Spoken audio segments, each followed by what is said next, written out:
बिलासपुर सदर के पूर्व विधायक बंबर ठाकुर ने कहा कि बिलासपुर एम्स पूर्व यूपीए की केंद्र सरकार और हिमाचल के तत्कालीन मुख्यमंत्री स्वर्गीय वीरभद्र सिंह की देन है। इस बारे में भारतीय जनता पार्टी के राष्ट्रीय अध्यक्ष जगत प्रकाश नड्डा सफेद साफ झूठ बोल रहे हैं कि एम्स भाजपा सरकारों की देन है। वे यहां पर पत्रकारों को संबोधित करते हुए कहा कि रविवार को बिलासपुर के एम्स में आधी अधूरी ओपीडी का उद्घाटन केंद्रीय स्वास्थ्य मंत्री मनसुख मांडविया तथा राष्ट्रीय अध्यक्ष जगत प्रकाश नड्डा के साथ मुख्यमंत्री जयराम ठाकुर ने किया। उन्होंने कहा कि इस अवसर पर भाजपा के योगदान का गुणगान किया गया, जो सिवाय झूठ के और कुछ भी नहीं है। उन्होंने कहा कि केंद्र में जब यूपीए की सरकार थी, उस समय प्रधानमंत्री मनमोहन सिंह ने यह फैसला लिया था कि हर राज्य में एक एम्स स्थापित किया जाए। उन्होंने बताया कि 26 दिसंबर 2014 को हिमाचल में तत्कालीन कांग्रेस सरकार में मुख्यमंत्री वीरभद्र सिंह की अध्यक्षता में हुई मंत्रिमंडल की बैठक में यह पारित किया गया था कि इसको बिलासपुर में खोला जाए, क्योंकि उस समय कांग्रेस के वरिष्ठ नेता रामलाल ठाकुर के नेतृत्व में सभी विधायक और कांग्रेस जन मुख्यमंत्री से मिले थे और कहा था कि बिलासपुर में कोई भी बड़ा संस्थान नहीं है।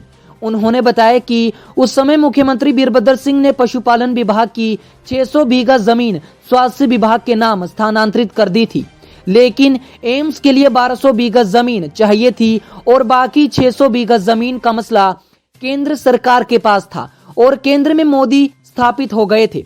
उन्होंने कहा कि उस समय केंद्र में जगत प्रकाश नड्डा स्वास्थ्य मंत्री और उन्होंने 2016 तक एनओसी पारित नहीं होने दी। बाद में हिमाचल प्रदेश में विधानसभा चुनावों के दौरान 3 अक्टूबर 2017 को प्रधानमंत्री नरेंद्र मोदी के द्वारा इस एम्स का शिलान्यास करवाया गया।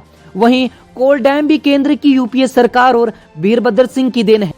इसके अलावा जिस रोहतांग टनल का नाम भाजपा ने बदलकर अटल टनल किया था, उसका शिलान्यास भी यूपीए की अध्यक्ष सोनिया गांधी ने किया था, लेकिन आज तक वह शिलान्यास पट्टिका वहां से गायब है।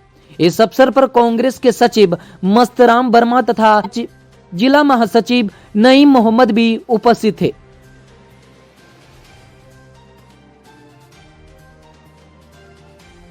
हमारे जो यूपीए के प्रधानमंत्री थे, उन्होंने हिमाचल प्रदेश को एम्स नामक संस्थान दिया था और 26 दिसंबर 2014 को माननीय मुख्यमंत्री वीरभद्र जी ने कैबिनेट की मीटिंग बुला करके सर्वसम्मति से फैसला लिया कि ये एम्स संस्थान बिलासपुर के अंदर खुलेगा, जिसका नाम भारतीय जनता पार्टी के राष्ट्रीय अध्यक्ष लेकर के नहीं गए।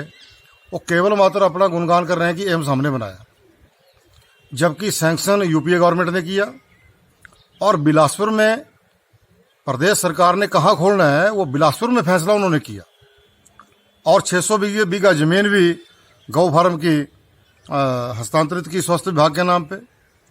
केंद्रीय मंत्री तत्कालीन केंद्रीय स्वास्थ्य मंत्री जेपी नड्डा जी ने 2016 तक फॉरेस्ट लैंड की एनओसी रोक के रखी, क्योंकि 600 बीघा जमीन और आनी थी।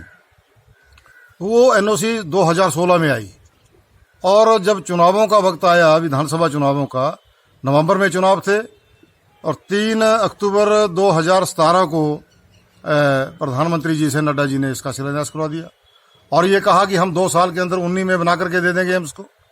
4 वर्षों के बाद ये सिर्फ ओपीडी बना रहे हैं, वो भी आधी अधूरी। और वो ओपीडी चालू की तो बिलासपुर की ओपीडी बंद हो गई, बिलासपुर के अस्पताल की ओपीडी बंद हो गई। बिलासपुर के डॉक्टर कहाँ गए?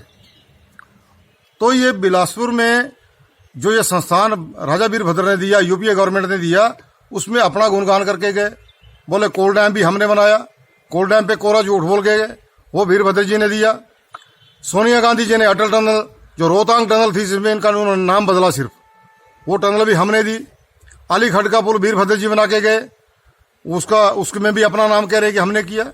मैं सिर्फ आज की जो प्रेस कॉन्फ्रेंस है इसमें अंतर के ऊपर बोल रहा हूँ, क्योंकि नड्डा जी ने कहा था कि अंतर समझना चाहिए कि कांग्रेस में और भाजपा में क्या अंतर है।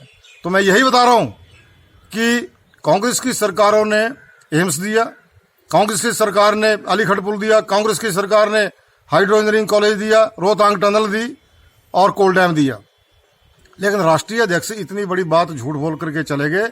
इसी अंतर को समझाने के लिए आज की हमने प्रेस कॉन्फ्रेंस रखी थी कि ये झूठ की राजनीति करते हैं और झूठ के नाम पर लोगों को गुमराह करते हैं, जो अब लोग समझ चुके हैं इनकी झूठ की राजनीति को।